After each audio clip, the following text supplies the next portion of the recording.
The moment I stopped being pretty, I became unforgettable. I walked into rooms I had no business being in, and instead of getting asked to leave, I got asked to stay, to sit closer, to come back again. The door opening was never the hard part. The hard part was making sure it never closed behind me. There's a secret pretty women learn too late. Beauty gets you noticed, but it doesn't get you remembered. The difference between a woman who fades and a woman who stays is not her face. It's her strategy.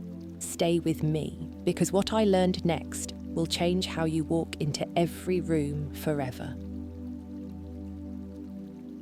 It was a cold Thursday night in New York.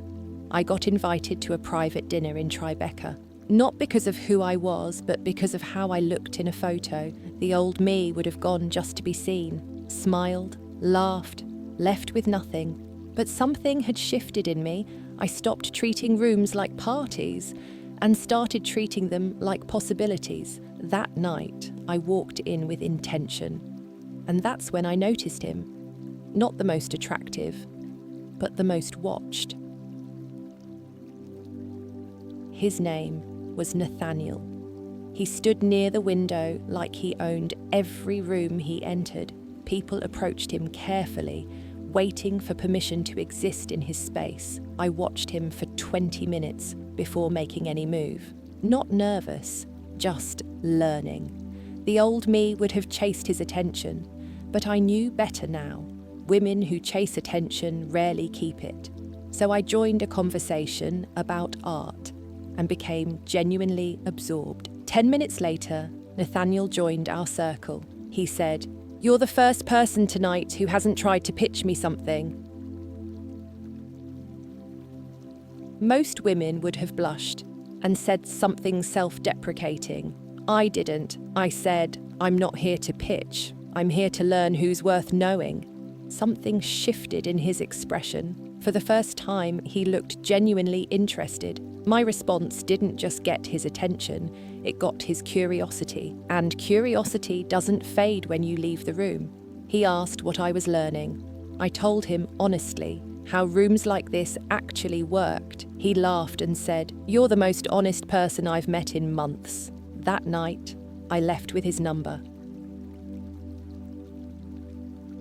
The next dinner was at a private club in the West Village.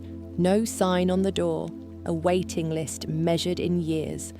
I knew I had been given a rare gift. But gifts can be taken back if you don't prove you deserve them. 15 people, and every one of them belonged.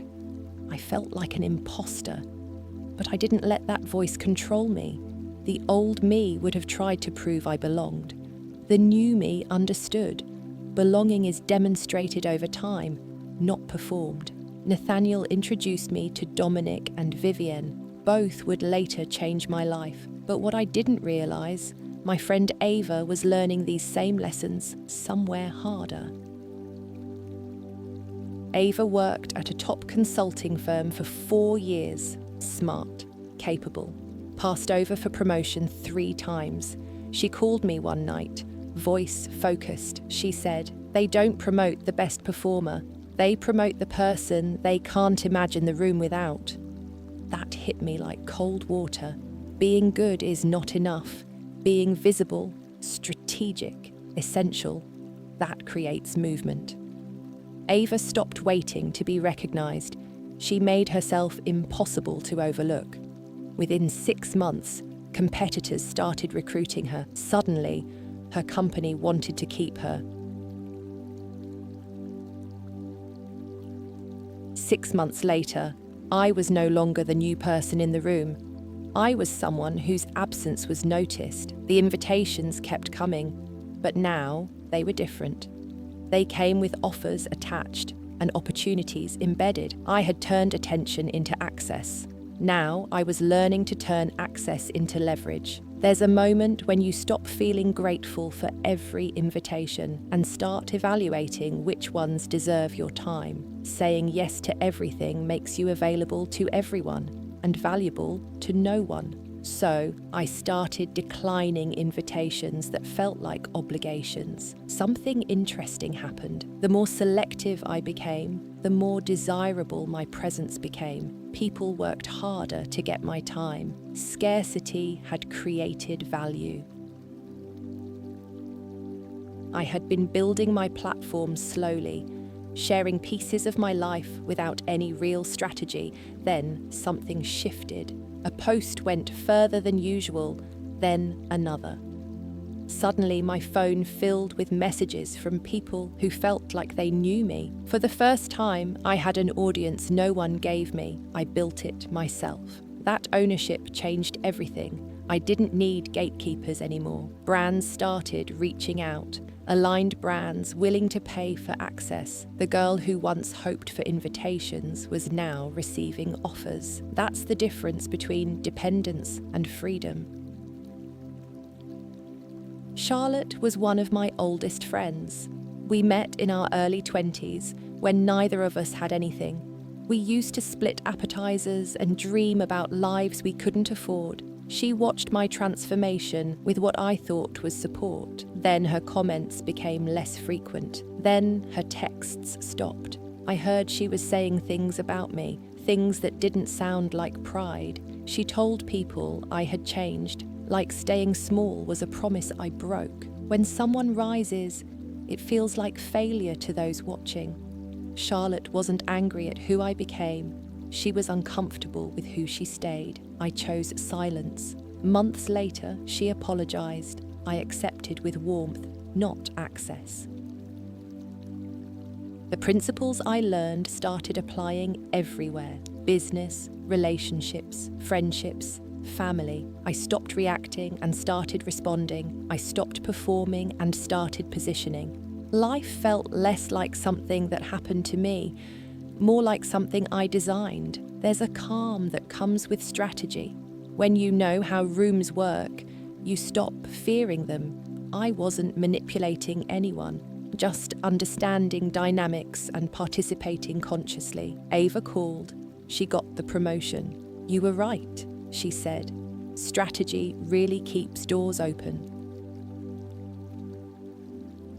I sat with Nathaniel 2 years later. He asked what I had learned. Strategy without authenticity is empty, and authenticity without strategy is wasted. He smiled. Become someone worth betting on, then let people bet. That's exactly what I did. Not through tricks, but by becoming someone I was proud of. Pretty privilege opens doors, but it opens them for everyone who is pretty. The door opening is not special. What you do after you walk through is what separates women who visit from women who stay. I learned to stay, not by being prettier, but by being more intentional, more strategic. Attention is given, leverage is earned. The most loving thing I did for myself was learning how to keep the doors my face opened. Tonight I sit in a room I earned, surrounded by people who know my substance, not just my surface. Pretty privilege opened the first door. Strategy is why I'm still inside. Your beauty is a gift, but it expires unless you invest it wisely. The women who build lasting success are not more beautiful than you. They are more intentional, more strategic. Attention versus leverage, that's the choice every woman faces. Choose leverage. Choose strategy. Women who understand this usually don't wait for permission. Some will feel uncomfortable hearing this. Others will feel like someone finally told them the truth. If this resonates, you're already thinking bigger.